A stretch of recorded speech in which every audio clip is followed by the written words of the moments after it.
एक घने जंगल में 3 शेर रहते थे। एक सफ़ेद रंग का था और 2 साधारण रंग के थे। तीनों बहुत ही जालिम और निर्दयी थे। तीनों मिलकर जंगल में राज करते थे। किसी भी जानवर को मारकर खा लेते थे। इन तीनों की इसी खौफ की वजह से सभी जंगल के जानवर इन तीनों से डरते रहते थे। यह तीनों किसी भी जानवर पर रहम नहीं करते थे, सभी को मारकर खा लेते थे और तीनों मज़े करते थे। जंगल के जानवर सभी इनसे डरे रहते थे। सफ़ेद शेर का नाम सिम्हा और दोनों का नाम थार और बीरू था। सिम्हा बड़ा था। जंगल में ऐसा कोई भी जानवर नहीं था जो इनसे मुकाबला कर सके। एक दिन उस जंगल में हाथी और लोमड़ी कुछ बातें कर रहे होते हैं कि तभी वहाँ पर पास के जंगल से एक बाघ आ जाता है। बाघ हाथी और लोमड़ी से कुछ बोलता है। तब हाथी कहती है, तुम बहुत ही अच्छा काम कर रहे हो। बहुत खतरा है, जान भी जा सकती है। हाथी और लोमड़ी उन तीनों भाइयों से बाघ को छुपा कर रखते हैं। बाघ चुपके से तीनों भाइयों पर नज़र रखे हुए था। एक दिन सिम्हा और थौर पास के जंगल में जा रहे हुए थे। तब सिम्हा बीरू से कहता है, देख छोटू, हम शाम तक वापस आ जाएंगे, तुम अपना ख्याल रखना। ठीक है भैया, तुम दोनों भी अपना ख्याल रखना। यूं कहकर सिम्हा और थौर वहां से निकल जाते हैं। यह सब दूर खड़ा बाघ देख रहा था। कुछ देर बाद बाघ बीरू के गुफा के सामने जाता है और उनके खाने में जहर मिला देता है और वहां से भाग लेता है।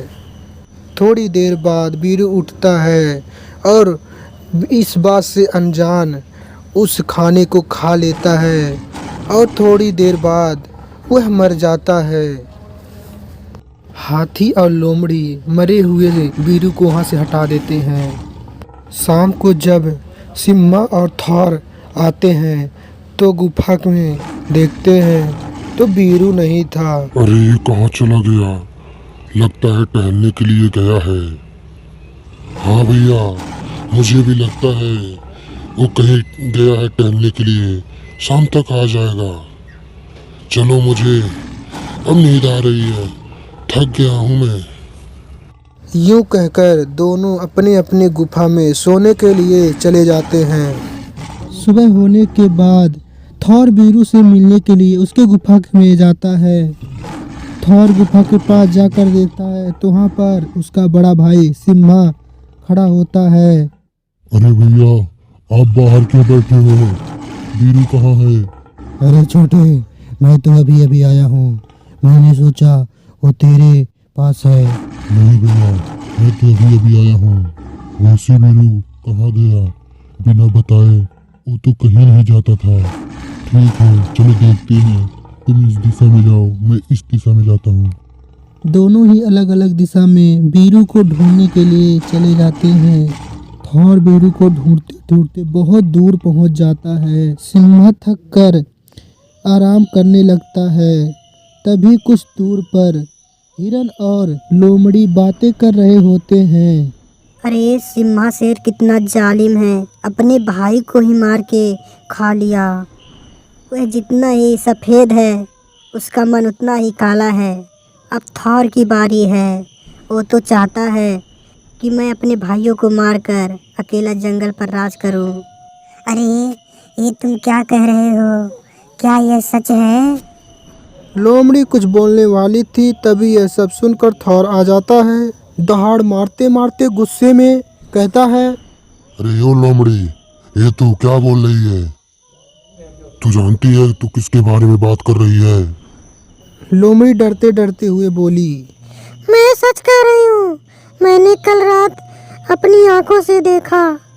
जब आप अपने गुफा में चले गए तो सिम्हा सर बीरू सर के गुफा में आकर उन्हें मारकर खा लिए। अगर आपको मेरी बातों पर यकीन नहीं हो रहा है तो सिम्हा सर के गुफा में जाकर देखो, बीरू की हड्डियाँ मिल जाएंगी। अगर यह बात गलत निकली तो आप मुझे मार देना। यह सुनकर थॉर गुस्से से आग बबूला हो गया और सिम्हा के गुफा के पास जाकर देखा।